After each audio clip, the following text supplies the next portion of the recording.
यह कहानी है एक लड़के की जो गरीब माँ बाप के घर पैदा हुआ था। माता पिता ने उसका नाम रोशन रखा था। उसका रहना स्लम बस्ती में था। उसका गरीब बच्चों के स्कूल में एडमिशन कराया गया था क्योंकि उसके माता पिता के पास ज़्यादा पैसा नहीं था।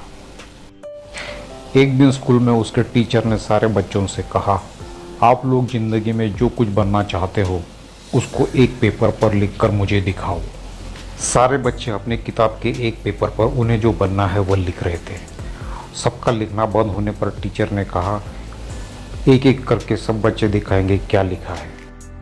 किसी बच्चे ने लिखा था डॉक्टर बनूंगा, किसी ने लिखा था इंजीनियर बनूंगा, किसी ने लिखा साइंटिस्ट बनूंगा, किसी ने लिखा पायलट बनूंगा। इस तरह सारे बच्चे अपना लिखा हुआ टीचर को बता रहे थे। जब रोशन की बारी आई तो टीचर ने पूछा, रोशन तुमने क्या लिखा है? तो रोशन ने अपना पेपर टीचर को दे दिया। टीचर ने जब रोशन का पेपर देखा तो वह हक्का बक्का रह गए। थोड़ी देर बाद वो बोले, रोशन तुम जानते हो तुम कितने गरीब हो? तुम्हारे माता पिता के पास पैसा नहीं है, वह तुम्हें जैसे तैसे पढ़ा रहे हैं। तुम कैसे इस तरह सोच सकते हो? तुम्हें तुम्हारी हदें पता रहनी चाहिए। टीचर ने रोशन का पेपर लौटाते हुए उसे कहा, चुपचाप इस पेपर को फाड़ दो और अपनी पढ़ाई पर ध्यान दो। रोशन ने पेपर लेकर अपने बैग में रख दिया। दूसरे दिन से रोशन ने स्कूल में जाना छोड़ दिया। कई साल बाद स्कूल की पिकनिक अरेंज की गई। शहर से थोड़ी दूर पर एक फार्म हाउस था जिसमें एक बड़ा सा गार्डन, बच्चों के खेलने के लिए ढेर सारे खिलौने, वाटर पार्क, घोड़ों का तबेला, ये सारी चीज़ें थी। टीचर बच्चों को लेकर उस फार्म हाउस चले गए। बच्चों ने दिन भर फार्म हाउस में खूब एंजॉय किया। शाम को जब बच्चे वापस जाने के लिए निकलने वाले थे, टीचर के मन में आया कि उस फार्म हाउस के मालिक को धन्यवाद करें। इसलिए टीचर फार्म हाउस में बने ऑफिस में गए तो वहाँ एक नौजवान दिखा। उस नौजवान को टीचर ने कहा, आज हमारे स्कूल के बच्चों ने बहुत एंजॉय किया। आपका फार्म हाउस बहुत अच्छा है, मैं आपको धन्यवाद देने आया हूँ। इस बात पर नौजवान ने कहा, मैं यहाँ मैनेजर हूँ, हमारे मालिक को धन्यवाद दीजिए जिन्होंने इस फार्म हाउस को बनाने में काफ़ी मेहनत की है। टीचर ने कहा, कहाँ है तुम्हारे मालिक? मैनेजर ने कहा, 5 मिनट वेट करें, अभी बस आ ही रहे हैं। 5 मिनट बाद एक यंग हैंडसम लड़का वहां आया।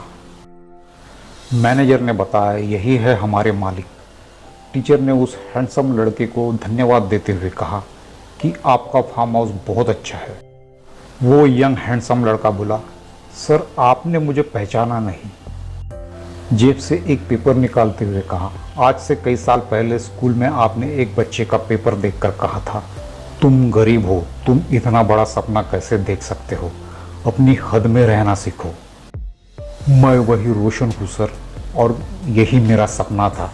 आपने मेरे सपने को फेंकने को कहा था, मगर मैंने इसे हर पल अपने पास रखा और उस पर काम किया। टीचर ने रोशन से माफ़ी मांगते हुए कहा, मुझे माफ़ कर दो बेटा। मैंने अपनी ज़िंदगी में ऐसे कई बच्चों के सपनों को तोड़ा होगा क्योंकि मैं नहीं जानता सपनों को कैसे पूरा किया जाता है। दोस्तों, इस कहानी से हमें यह सबक मिलता है कि ज़रूरी नहीं कि हमारे टीचर्स हमेशा सही हो। हमें खुद पर भरोसा करना चाहिए, खुद के सपनों पर भरोसा करना चाहिए, क्योंकि एक बार आपके सपने अगर ताकतवर बन जाए तो वह आपसे वह सब करवाते हैं जिसके बारे में दुनिया में किसी ने सोचा भी नहीं होगा।